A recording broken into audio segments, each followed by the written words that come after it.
TBC Tamil News. வணக்கம். டிபிசியின் காலை தமிழ் செய்திகள். இலங்கை தமிழரசு கட்சியின் யாழ் மாவட்ட பாராளுமன்ற உறுப்பினர் சிவஞானம் சிறிதரன் இலங்கைக்கான இந்திய உயர் ஸ்தானிகர் சந்தோஷ் ஜாவை கொழும்பில் சந்தித்து கலந்துரையாடியுள்ளார். இலங்கையின் தற்கால அரசியல் நிலவரம், வடக்கு கிழக்கு அடங்கலாக இலங்கையில் இந்தியா முன்னெடுக்கும் அபிவிருத்தி திட்டங்கள், பொருளாதார ஒத்துழைப்பு திட்டங்களை மையப்படுத்திய விடயங்கள் தொடர்பில் இந்த சந்திப்பின் போது கலந்துரையாடப்பட்டதாக இந்திய உயர்ஸ்தானிகரகம் தெரிவித்துள்ளது. பிராந்திய மக்களுக்காக இந்தியாவின் தொடர்ச்சியான அர்ப்பணிப்பை இந்திய உயர்ஸ்தானிகர் சந்தோஷ் ஜா இதன்போது வலியுறுத்தியதாகவும் இலங்கைக்கான இந்திய உயர்ஸ்தானிகரகம் தெரிவித்துள்ளது.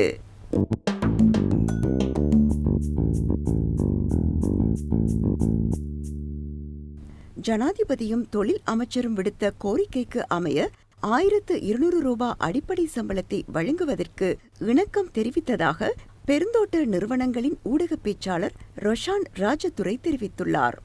ஜனாதிபதி ரணில் விக்ரமசிங்கவும் தொழில் அமைச்சர் மனுஷ நாணயக்காரவும் விடுத்த கோரிக்கைக்கு அமைய 1200 ரூபாய் அடிப்படை சம்பளத்தை வழங்குவதற்கு இணக்கம் தெரிவித்ததாக பெருந்தோட்ட நிறுவனங்களின் ஊடக பேச்சாளர் ரொஷான் ராஜதுரை குறிப்பிட்டுள்ளார்.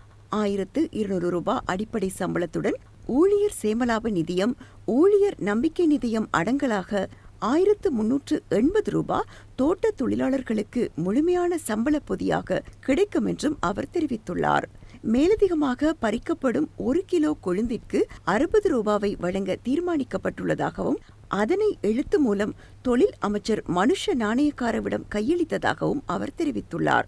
ஏற்கனவே 1 கிலோ கொழுந்திற்கு 40 ரூபாய் வழங்கப்பட்டதாகவும் தற்போது மேலதிகமாக 20 ரூபாவை அதிகரித்து வழங்குவது 50% அதிகரிப்பு எனவும் ரொஷான் ராஜதுரை சுட்டிக்காட்டியுள்ளார்.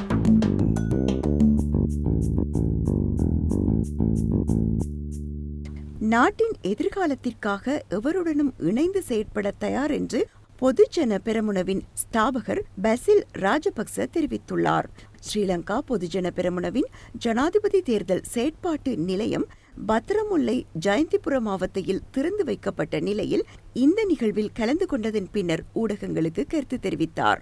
எதிர்வரும் ஜனாதிபதி தேர்தலில் ஜனாதிபதி வேட்பாளர் யார் என்பது தொடர்பில் அவரிடம் வினவப்பட்ட போது தமது தரப்பில் ஜனாதிபதி வேட்பாளர் தயாராக உள்ளார் என்று அவர் பதிலளித்துள்ளார்.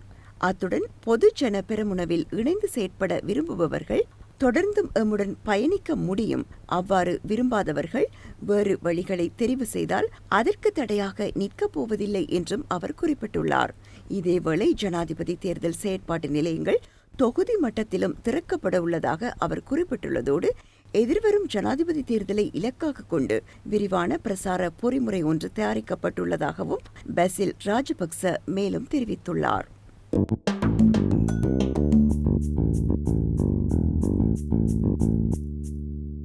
ஐக்கிய மக்கள் சக்தியை பதிவு செய்தவர் மறைந்த முன்னாள் அமைச்சர் மங்கள சமரவீர என்ற விடயம் மாத்தறை அமைச்சர் கஞ்சன விஜயசேகரவுக்கு தெரியாதது ஆச்சரியமான விடயமாகும் என்று அந்த கட்சியின் கொழும்பு மாவட்ட பாராளுமன்ற உறுப்பினர் எரான் விக்ரமரத்ன தெரிவித்துள்ளார். பாராளுமன்றத்தில் கஞ்சன விஜயசேகர கூறிய கருத்துக்கள் தவறான வழிகாட்டுதல்களை ஏற்படுத்தியுள்ளதாக அவர் குறிப்பிட்டுள்ளார்.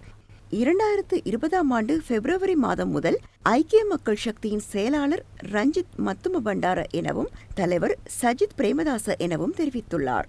2020 மார்ச் மாதம் நடைபெற்ற பொது தேர்தலுக்கான வேட்பு மனுக்களை வழங்கப்பட்ட போது ரஞ்சித் மத்தும பண்டார வேட்பு மனுவில் கையொப்பமிட்டதாகவும் எரான் விக்ரமரத்ன சுட்டிக்காட்டியுள்ளார். இது தொடர்பில் ஐக்கிய தேசிய கட்சி தாக்கல் செய்த வழக்கின் தீர்ப்பை உச்சநீதிமன்றம் அறிவித்து ரஞ்சித் மத்தும பண்டாரவின் நியமனத்தை சட்டப்பூர்வமாக ஏற்றுக்கொண்டுள்ளதாகவும் அவர் தெரிவித்துள்ளார்.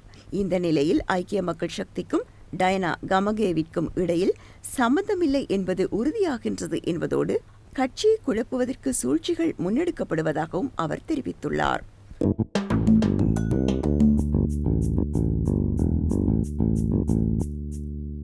ஸ்ரீலங்கா சுதந்திர கட்சியின் தேசிய மாநாட்டை ஜூன் மாதம் 2 நடத்துவதற்கு தீர்மானிக்கப்பட்டுள்ளதாக பதில் பொதுச் செயலாளர் பாராளுமன்ற உறுப்பினர் துமிந்த திசாநாயக்க தெரிவித்துள்ளார்.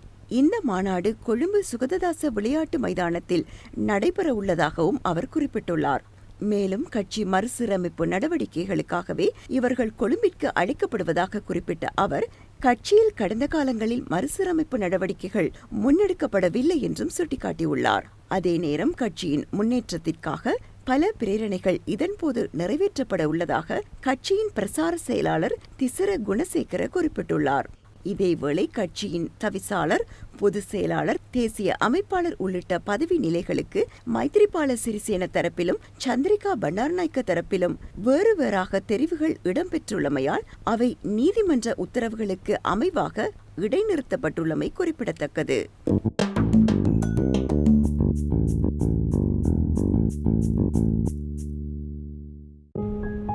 இலங்கை அரசியல் பற்றிய ஞானம் உங்களுக்கு இருக்கிறதா? தற்போது இலங்கையில் என்ன நடக்கின்றது என்பது பற்றி தெரிந்து கொள்ள வேண்டுமா?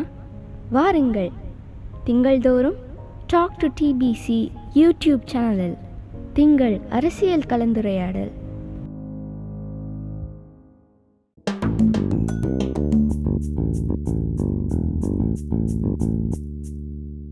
ஸ்ரீலங்கா சுதந்திர கட்சியின் புதிய நிர்வாக தெரிவிற்கு எதிராக கொழும்பு மாவட்ட நீதிமன்றம் பிறப்பித்த இடைக்கால உத்தரவை இரத்து செய்யுமாறு கோரி முன்னாள் ஜனாதிபதி மைத்திரிபால சிறிசேன மேன்முறையீட்டு நீதிமன்றில் மேன்முறையீடு செய்துள்ளார்.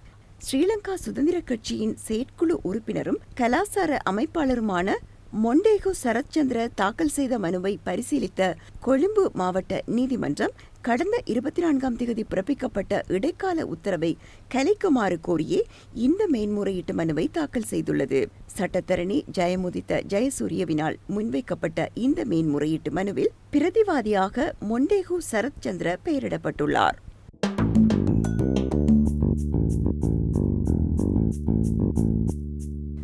தொலைத்தொடர்பு ஒழுங்குபடுத்தல் திருத்த சட்டம் மூலம் பாராளுமன்றத்தில் முன்வைக்கப்பட்டுள்ளது. இந்த சட்டம் 28 வருடங்களுக்கு பின்னர் திருத்தி அமைக்கப்பட உள்ளதாக தொழில்நுட்ப ராஜாங்க அமைச்சர் கனகஹேர தெரிவித்துள்ளார். தொலைத்தொடர்புகளை வலுப்படுத்துவதற்காக தொலைத்தொடர்பு நிறுவனங்களுக்கான கோபுரங்களை நிர்மாணிக்கும் செயற்பாடுகளை இதனூடாக 3ஆம் தரப்பினருக்கு வழங்க எதிர்பார்க்கப்படுவதாகவும் அவர் தெரிவித்துள்ளார். இதுவரை உரிய தொலைத்தொடர்பு நிறுவனங்களே தமக்கான தொலைத்தொடர்பு கோபுரங்களை நிர்மாணித்து வந்துள்ளதாகவும் அவற்றுக்கு தொலைத்தொடர்பு ஒழுங்குபடுத்தல் ஆணைக்குழு 50% நிதியையும் வழங்குவதாக தொழில்நுட்ப ராஜாங்க அமைச்சர் கனகஹேர தெரிவித்துள்ளார். தொலைத்தொடர்பு நிறுவனங்களின் செயற்திறனை அதிகரித்தல் மற்றும் 4G தொழில்நுட்பத்தை நாடளாவிய ரீதியில் விரிவுபடுத்தல் ஆகிய நோக்கங்களை தொலைத்தொடர்பு ஒழுங்குபடுத்தல் திருத்த சட்ட மூலத்தினூடாக அடைய எதிர்பார்த்துள்ளதாகவும் அவர் தெரிவித்துள்ளார்.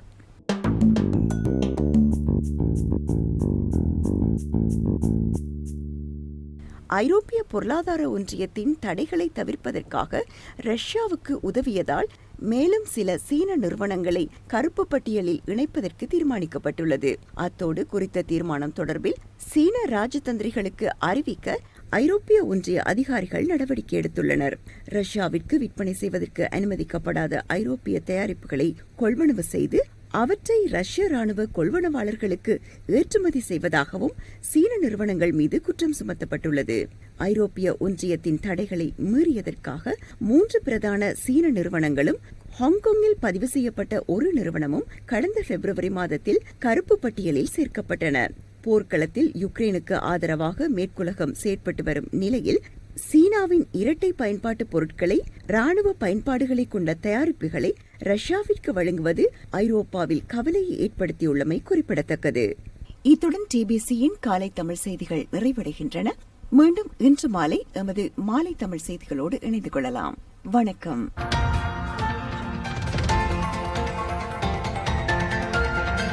TBC Tamil News.